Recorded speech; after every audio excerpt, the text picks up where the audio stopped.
by Alexander Pope. Happy the man whose wish and care a few paternal acres bound, content to breathe his native air in his own ground, whose herds with milk, whose fields with bread, whose flocks supply him with attire, whose trees in summer yield him shade, in winter fire, lest who can unconcernedly find hours, days, and years slide soft away, in health of body, peace of mind, quiet by day, sound sleep by night, study and ease together mixed, sweet recreation, and innocence which most does please with meditation. Thus let me live, unseen, unknown. Thus unlamented let me die, steal from the world, and not a stone tell where I lie.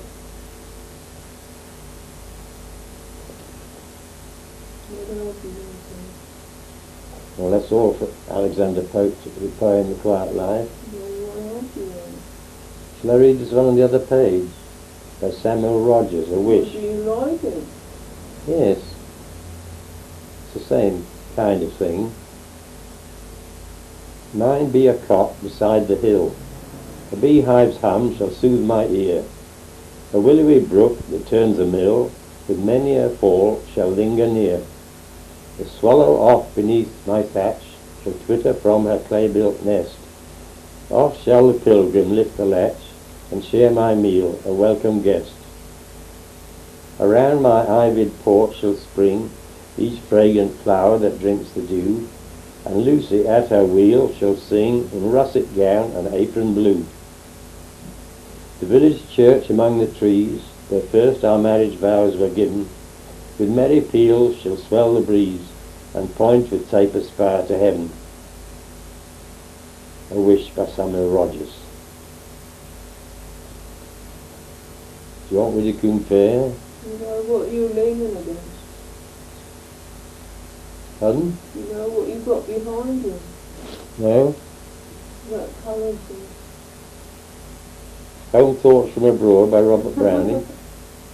Oh, to be in England now that April's there, and whoever waits in England sees some morning unaware that the lowest boughs and the brushwood sheaf round the elm tree bole are in tiny leaf, while the chaffinch sings on the orchard bough in England now.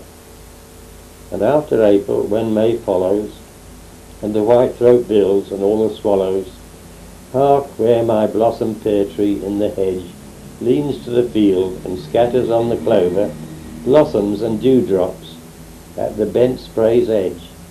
That's the wise thrush, he sings each song twice over, lest you should think he never could recapture the first plain, careless rapture. And though the fields look rough with hoary dew, all will be gay when noontide wakes anew the buttercups, the little children's dower, far brighter than this gaudy melon flower.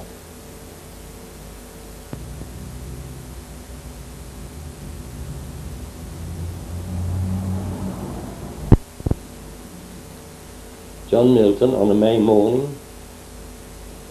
Now the bright morning star, day's harbinger, comes dancing from the east, and leads with her the flowery May, who from her green lap throws the yellow cowslip and the pale primrose. Hail, bounteous May, that dost inspire mirth and youth and warm desire. Woods and groves are of thy dressing, hill and dale doth boast thy blessing. Thus we salute thee with our early song, and welcome thee and wish thee long. On a May morning by John Milton.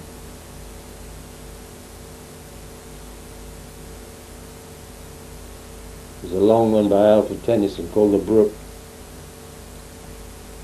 Want any more? Yeah. The Brook, Alfred Tennyson. I come from haunts of coot and hern. I make a sudden sally, and sparkle out among the fern, to bicker down a valley. By 30 hills I hurry down, or slip between the ridges, by 20 thorps a little town, and 100 bridges. Till last by Philip's farm I flow, to join the brimming river, For men may come and men may go, but I go on forever. I chatter over stony ways, in little sharps and trebles. I bubble into eddying bays, I babble on the pebbles. With many a curve my banks I fret, by many a field and fallow, and many a fairy foreland set, with willow weed and mallow. I chatter, chatter as I flow, to join the brimming river. For men may come and men may go, but I go on forever. I wind about and in and out, with here a blossom sailing, and here and there a lusty trout, and here and there a grayling, and here and there a foamy flake upon me as I travel, with many a silvery water break above the golden gravel, and draw them all along and flow to join the brimming river. For men may come and men may go, but I go on forever. I steal by lawns and grassy plots, I slide by hazel covers, I move the sweet forget-me-nots that grow for happy lovers. I slip, I slide, I gloom, I glance, among my skimming swallows, I make the netted sunbeam dance against my sandy shallows. I murmur under moon and stars in brambly wildernesses, I linger by my shingly bars, I loiter round my caresses. And out again I curve and flow to join the brimming river. For men may come and men may go, but I go on forever. The Brook, Alfred Tennyson. Time for any more? Two verses by Harold Munro from Strange Meetings. The stars must make an awful noise in whirling round the sky, that somehow I can't even hear their loudest song or sigh. So it is wonderful to think our one blackbird can out-sing the voice of all the swarm